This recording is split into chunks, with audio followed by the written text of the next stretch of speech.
Good morning বন্ধুরা, সবাই কেমন আছেন? এখন বাজে সকাল 9টা। আমি উঠে গেছি 7:30-8টা নাগাদ। উঠে চান করে ঠাকুর দিয়ে এখন রান্নার দিকে এলাম। সবার আগে দেখে নিলাম ফ্রিজে কী আছে সবজি, সেইগুলো দিয়েই আজকে কোনো রকমে রান্না করে নিতে হবে, কারণ আমার ফ্রিজে আজকে বেশি সবজি ছিল না।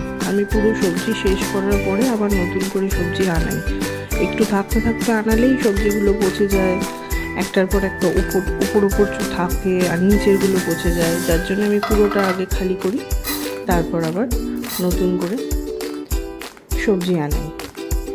তো সবার আগে সবজিগুলো কেটে নিলাম। এখন চাল ধুয়ে নিচ্ছি। চালটা খুব ভালোভাবেই আমি ধুয়ে নিই, আর চাল ধোয়া জলটা আমি ফেলি না, এটা আমি গাছের গোড়াতে দিই, সেটাই রাখছি এখন।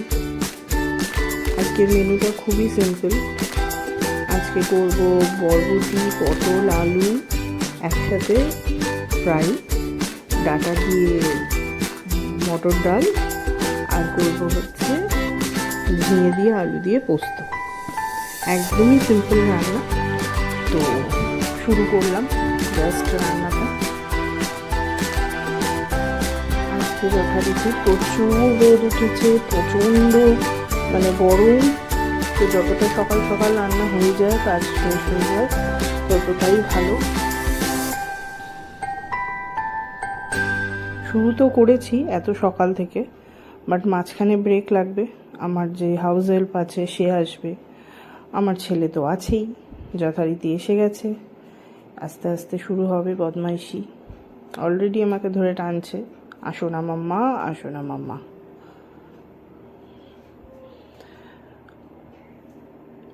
এটা মটর ডাল। আজকে অনেকদিন বাদে ইচ্ছা হলো একটু মটর ডাল করি,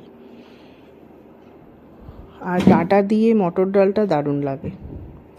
আমি যদিও অত কিছু খাবো না, আমার আজকে দুপুরের খাবারটা খুবই সিম্পল রাখবো, কারণ এত গরমে না, সত্যি বলতে ভাত ডাল তরকারি এত রকম কিছু খাওয়া যায় না। তো এই দেখুন বদমাইশি চলছে। আমি আপাতত এগুলো বসিয়ে দিয়েছি, আর কাঁচের জিনিস যেটুকুনি আছে সেগুলো সরিয়ে রাখছি। রেখে এই দুষ্টুটাকে নিয়ে এখন একটুখানি টাইম স্পেন্ড করি, আবার আসবো রান্নার দিকে। তো যথারীতি চলে এসেছি, ভাতটা হয়ে গেছে। আমি আলু আর এই যে ফ্রাইটা করব পটল বরবটি, এইগুলো ফ্রাইটা আগে করে নিচ্ছি, তারপর এই সেম কড়াইতেই আমি পোস্তটাও করে নেব। ততক্ষণ ডালটা হয়ে গেলে ডালটা আবার আলাদাভাবে সাদলে নেব। এই হচ্ছে সকালবেলার কাজকর্ম। এরপরে মধ্যিখানে কাচাকুচিও হয়েছে, কিছুটা হাতে কিছুটা মেশিনে। সো সেটা আর আমি আপনাদের সাথে শেয়ার করলাম না, কারণ ভিডিওটা অনেক লম্বা হয়ে যায়। শর্ট ভিডিও সারাদিনের কাজকর্মটাকে 1 মিনিটের মধ্যে তুলে ধরাটা একটু ডিফিকাল্ট, সেই জন্যেই আমি আর শর্ট ভিডিও করলাম না, এটা লং ব্লগ হয়ে গেল। তো আপনাদের কেমন লাগছে অবশ্যই আমাকে বলবেন, জানাবেন। আমি মাঝখানে ব্লগ দিতে পারিনি, একটু শরীরের দিক থেকেও আমি অসুস্থ ছিলাম, প্লাস একা থাকি সম্পূর্ণ ছেলেকে নিয়ে, আর আমার ছেলে অসম্ভব দুরন্ত। আর এই কুকিজগুলো আমার বোনরা গেছিলো দার্জিলিং, ওখান থেকে এনে দিয়েছে। একটু বানানা ফ্লেভার আছে কুকিগুলো। আমি আজকেই জাস্ট, আমার মা বললো খেয়ে দেখিস, খুব সুন্দর খেতে, তো আমি আজকে জাস্ট কাটলাম।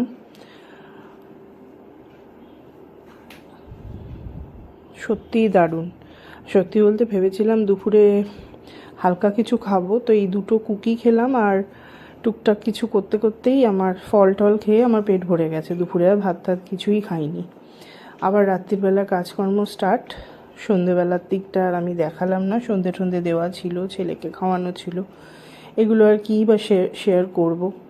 আপনারাও ভাববেন যে এত বোরিং লাইফ, এটা কি দেখব, বাট এই বোরিং লাইফটা আমরা লিড করি। আমরা ম্যাক্সিমাম হাউসওয়াইফরা এরকমই বোরিং লাইফ লিড করি। আমরা তখন যখন একটুখানি ইচ্ছা হয় যে বেরোই কিছু, কিন্তু সবটাই আমাদের এই কাজকর্মগুলো করে, কারণ আমাদের ওপরে বাকি ফ্যামিলিটা নির্ভর করে। তো আমাদেরকেই বাকি কাজগুলো, এই কাজগুলো করতেই হবে, তারপর আমরা আমাদের লাইফ আমাদের মতন করে একটুখানি বাঁচতে পারি। তো এই বোরিং লাইফটাই আপনাদের কেমন লাগছে? আপনারা কেউ আমার সাথে সত্যি রিলেট করেন কি না আমাকে একটু কমেন্ট করে জানাবেন। আর এই সব কথা বলতে গিয়ে